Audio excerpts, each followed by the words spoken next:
Bonjour et bienvenue à la partie 2 du cours élémentaire de théorie.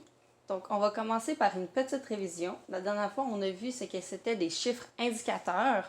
Donc, on va juste réviser un petit peu les parties du chiffre indicateur. En fait, au début, on va retrouver en haut le numérateur qui lui indique qu'est-ce qu'on veut, combien on en veut, et le dénominateur qui indique de quoi. Donc, on avait associé que 4, c'était une noire. Il y a d'autres chiffres, donc 2, c'est une blanche, et 8, ça serait une croche. Donc, si nous sommes en 2, 4, ça veut dire qu'on a 2 fois la valeur de 1 temps, donc 2 fois la valeur de 1 noire, dans une mesure. On va utiliser souvent ce chiffre-là pour les marches. Parfois, ce serait aussi 2, 2. Pourquoi on utilise ça, c'est parce que la masse, elle peut juste diriger dans deux directions. Elle ne peut pas diriger en 4-4 comme on fait en orchestre. 3-4, c'est aussi un temps commun retrouvé. On va les trouver, disons, dans cette pièce de cette année, c'était Hocus Pocus qui était en 3-4, mais on va aussi le retrouver souvent dans les valses, dont les valses à 3 temps. Et 4-4, c'est aussi le plus commun. Parfois, pour éviter d'utiliser 4-4 et simplifier, on va utiliser aussi le C. Donc, soit 4-4 ou C, ça veut dire qu'il y a 4 valeurs de 1 temps dans une mesure. On va retrouver également, comme j'ai dit, le 2-2, donc 2 fois une valeur de 2 temps, donc un total de 4 temps. La seule différence, c'est qu'à chaque fois que je vais battre le temps, ça va être une blanche qui va passer au lieu d'une noire comme ici en 2-4. Donc, ça va être 2 fois plus vite. C'est pas quelque chose qu'on parle ou qu'on va jouer quand on est débutant, mais c'est important de savoir que ça existe. On a aussi le 6-8. Donc, comme j'ai dit au début, le 8 s'associe à la croche, donc j'aurais 6 temps de croche. On pourrait croire que c'est équivalent au 3-4, mais comme le 2-2 n'est pas équivalent au 4-4, le 6-8, c'est vraiment 6 croches. Donc, à chaque fois qu'on va battre un temps, c'est une croche qui passe. Et dans les artistes un petit peu plus jazz, on va trouver le 5-4. Donc, c'est pas obligé d'être un chiffre qui est égal ou inférieur au-dessus. Ça peut être un peu plus, ça pourrait être du 6-4 si on voulait. Donc, il y a plusieurs autres combinaisons qu'on peut faire. Les possibilités sont infinies. Soyez pas surpris de croiser des choses que vous n'êtes pas habitués. Puis, si vous avez des questions, décomposez-les. Donc, on revient toujours à c'est quoi le chiffre au-dessus, donc on en a combien, puis c'est quoi le chiffre en dessous, donc de quoi.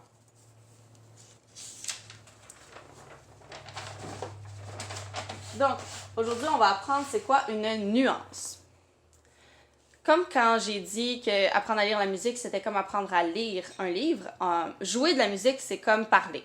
Donc, il y a des gens qui vont parler très, très, très lentement. Il y a des gens qui vont parler très, très, très vite. Il y a des lettres qui durent plus longtemps que d'autres. Il y a des mots qui se disent très, très vite.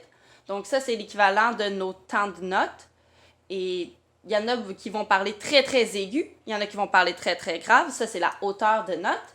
Et on peut parler très, très doucement ou on peut parler très, très fort. Donc, ça, c'est les nuances. Dans les nuances, la plus douce des nuances qu'on va retrouver, c'est le pianissimo. Donc, en fait, on pourrait rajouter des si à l'infini, mais on va s'arrêter à pianissimo. Donc, 3 petits P veut dire très, très doux. Pianissimo veut dire très doux et piano veut dire doux. Donc, en général, piano égale doux. Et là, on s'en va de plus en plus doux. Ici, on a MP. C'est pour mezzo piano. Mezzo veut dire moyen, donc moyennement doux. Et là, on va tomber dans les temps un peu plus forts. Donc, mezzo forte. Donc, moyennement fort. Forte, donc fort. Fortissimo, à l'inverse de pianissimo, où est-ce qu'on va dans le très doux, on va aller dans le très fort. Et là, on a fortissimo, qui lui va être très, très fort. Je vous ai fait un aide-mémoire des traductions latines. En fait, c'est des préfixes, des suffixes et des mots. Donc, piano veut dire doux en latin. Forte veut dire fort. Mezzo, c'est un préfixe qui veut dire moyen. Donc, on peut aller vers le moyen doux ou le moyen fort. Et on a issimo, qui est un suffixe qui veut dire plus ou très. Donc, on pourrait dire bienissimo, qui veut dire très bien. Donc, en musique, on va utiliser beaucoup le très.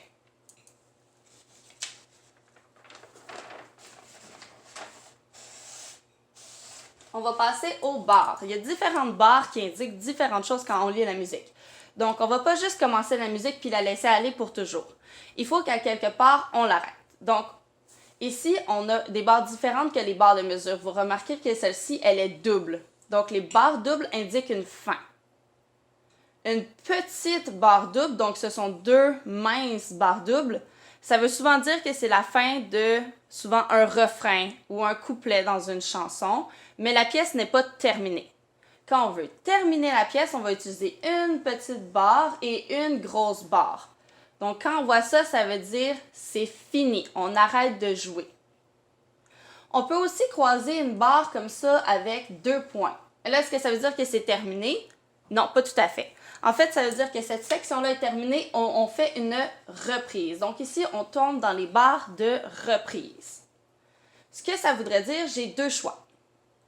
Si j'ai rien du tout à l'avant, ça voudrait dire que je reprends du début. Donc ici, si on dit on commence la portée, on reconnaît la clé de Fa, c'est le début de ma portée. Donc, je recommence au début de la pièce. Et je rejoue ici, et là, je termine.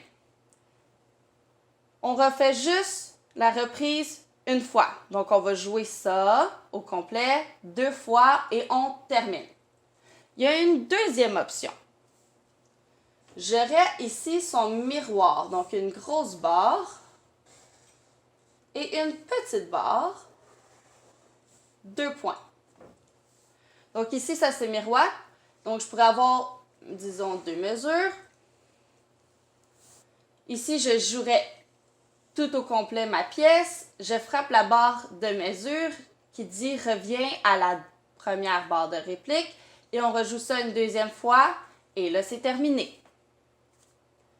Ça se pourrait que la pièce continue après. C'est possible. Donc ça voudrait dire qu'il faudrait continuer à jouer. Mais il faudrait que vous ayez joué tout d'abord la reprise. On a d'autres symboles qui indiquent les reprises ou qui vont nous faire déplacer dans la pièce. Donc, au lieu d'écrire une pièce beaucoup longtemps, qui est très très long, on va utiliser des outils pour nous faire dire un peu copier-coller. Donc, tu vas revenir au début de la pièce et tu vas la jouer encore cette partie-là. Donc, encore une fois, c'est en latin, donc on va traduire ça ensemble.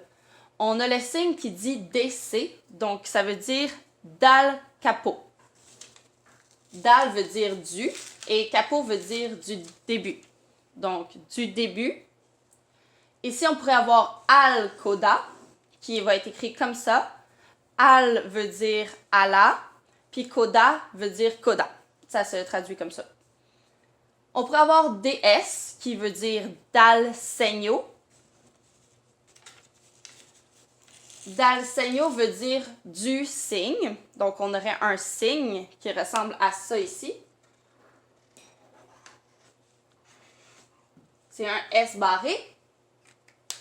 Donc, du signe. Puis là, on va avoir al fine, qui veut dire à la fin, ou al coda, encore une fois. Donc, du signe, ça veut juste dire qu'on va aller reprendre où est-ce qu'on voit le signe plus haut dans la partition. Et la coda, c'est ceci. Donc, quand on dit al coda, on va avoir aussi tout coda qui va nous envoyer à ce signe-là. On va faire des exemples avec vous pour tout démêler. Donc, j'ai ici ma partition. Donc, au début de chaque portée, qu'est-ce que je devrais retrouver?